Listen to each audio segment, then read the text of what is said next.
I have a question for you. Are you living your truth? And if you aren't, how is it affecting your life? Rabbi Abe here from RabbiAbe.com. Welcome. You know, this week is a powerful week to assist us in elevation. Elevation. Now, what is elevation exactly? Well, I'm going to speak about that in this video, and I will show you how to elevate. Now, one of the great things I would say that hold us back in our life is that we don't live our truth. What do I mean by that? Well, if we have fears of doing certain things like speaking out or trusting or fears about relationships, fears of losing love, we've been traumatized. Naturally, we all have fears or trust issues or abandonment issues, but let's think about these things for a moment. These things are blockages that block us from moving forward. And that's very easy to see. I don't think I need to convince anybody of that. I mean, if you want to get into a new relationship and you have trust issues or abandonment issues, it's certainly going to block you. Now, you may have a relationship, but it won't be a clear relationship because you will have also drawn to yourself someone who has probably similar issues to you. So you will both be, holding back and not living your truth with each other. And the like, if you have fears of, people have money fears, right? Some people grew up in a household where arguments that they can remember between their parents were all about money. So obviously when you grow up, money is the cause of arguments and strife and, bad feelings, Money causes fights. Well, then your GPS is not going to be set towards success money-wise, okay? So, how do we get closer to our truth? How do we even know? Well, let's take one thing at a time. First off, how do we know where we're not necessarily living our truth? And I'd like to give you a couple of different examples to help us clear the pathway, as it were. So let's say you're having a very fierce argument with a loved one. And you're fighting with each other, and all of a sudden you hear a frantic banging on the front door of your home. And it's your neighbor, and saying, there's 3 houses across the street on fire. Wow, that's heavy duty. Now, are you going to stand there and argue now? I mean, probably you're going to be worried all of a sudden that, you don't want your own house to catch fire or something. You're going to be, or whatever it is, but you're not going to continue. It's like a little bit of reality comes your way. Your thoughts shift. All of a sudden, there's a paradigm shift. The same way as if most of us have probably been to a funeral of a friend or a loved one. And as they're lowering the casket into the ground, again, reality could very well set in. It sort of hits us in the face. And those thoughts of life being so short, what's really important, all of a sudden, a paradigm shift again that is trying to wake us up in a way. Because if we weren't thinking that way before, all of a sudden, unfortunately, temporarily, as it may be, our thoughts will shift to what might be truly important to you. Life, your friends, loved ones, the love between you, how ridiculous the argument that you've, had with so-and-so, and how you want to change things because you never know. And the truth is we never know. We do never know.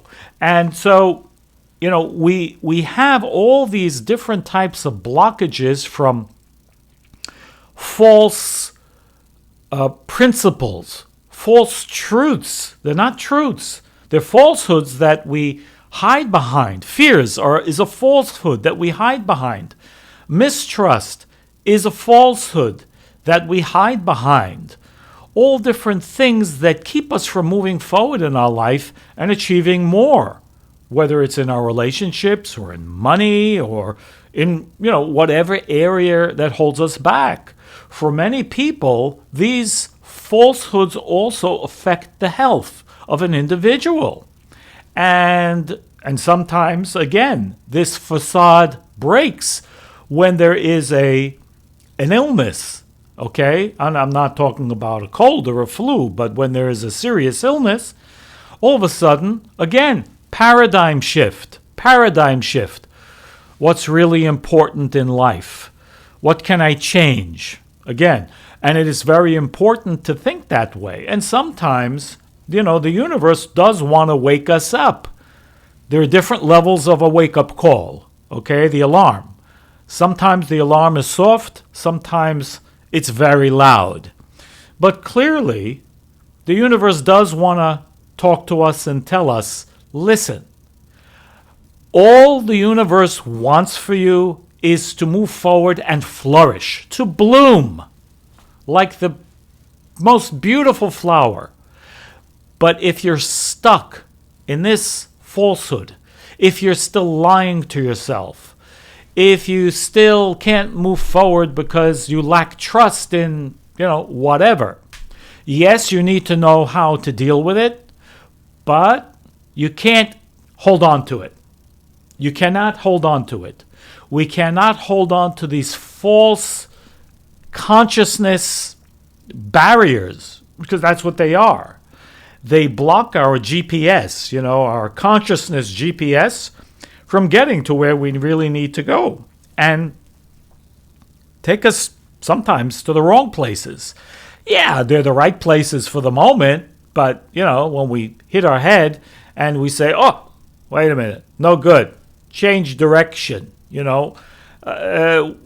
would like to shorten the process and, enjoy more of our life rather than having to struggle through all these different processes. Yes, we can even spiritually, wash it away. Yes, it's a process. Life is a process. Yeah, but does that mean we have to go through severe processes all the time? Can we shorten that process and enjoy more? Yes, we can. Yes, we can. So, in fact, I think I've mentioned this on other videos, but the goal here is to do what? It's to get more honest with ourselves. Getting more honest with ourselves. And how do we do that? The Kabbalists had very specific meditations. One of them was, again, before we go to sleep, is to imagine ourselves dying. Yeah, I know, I don't mean to depress you, but to imagine ourselves dying. And to listen to what people are saying about us, what we feel we should have accomplished and didn't, how we feel. It should get us more in touch with our spirit, because our soul knows the truth. Our soul knows where we really need to be, what we really should be doing, and sees it's, not covered with all of those lies that we tell ourselves. No, the soul knows exactly what we need to be doing. The truth, 100%. Our truth, for us, what's good for us.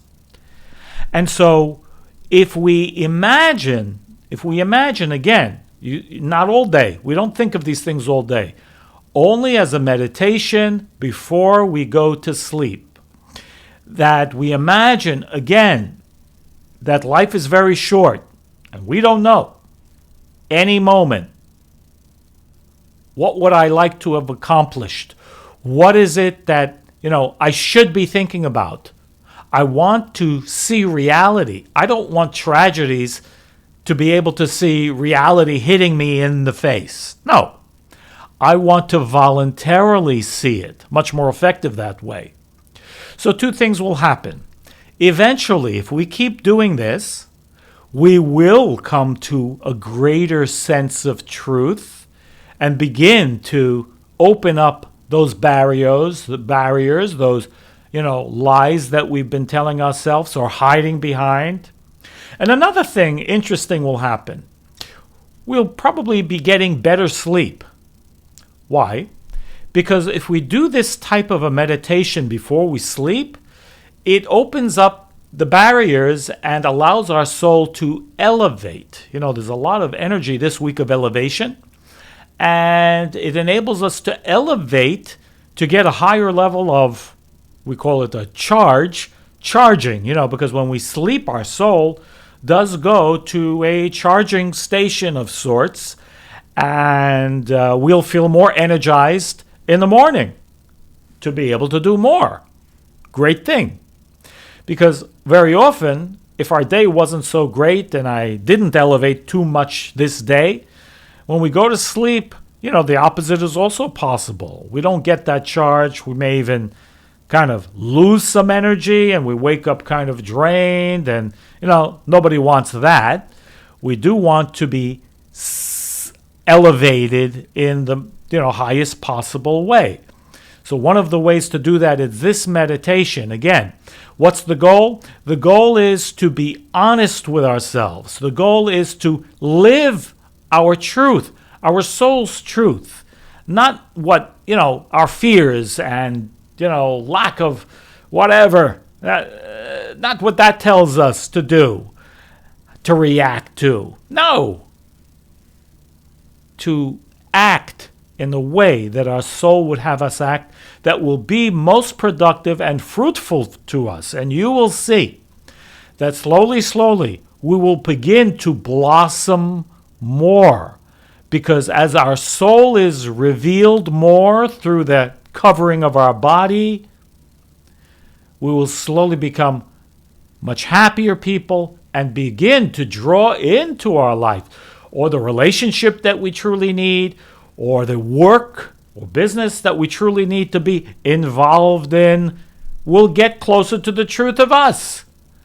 And that's certainly going to make us more joyous, happier, productive, more abundant than probably we would ever think possible. Be blessed. Let me know what you think in the comment section on YouTube. Leave the video a thumbs up. And I will see you very soon on the next video. Go to RabbiAbe.com for more. And God bless all of us. All the best.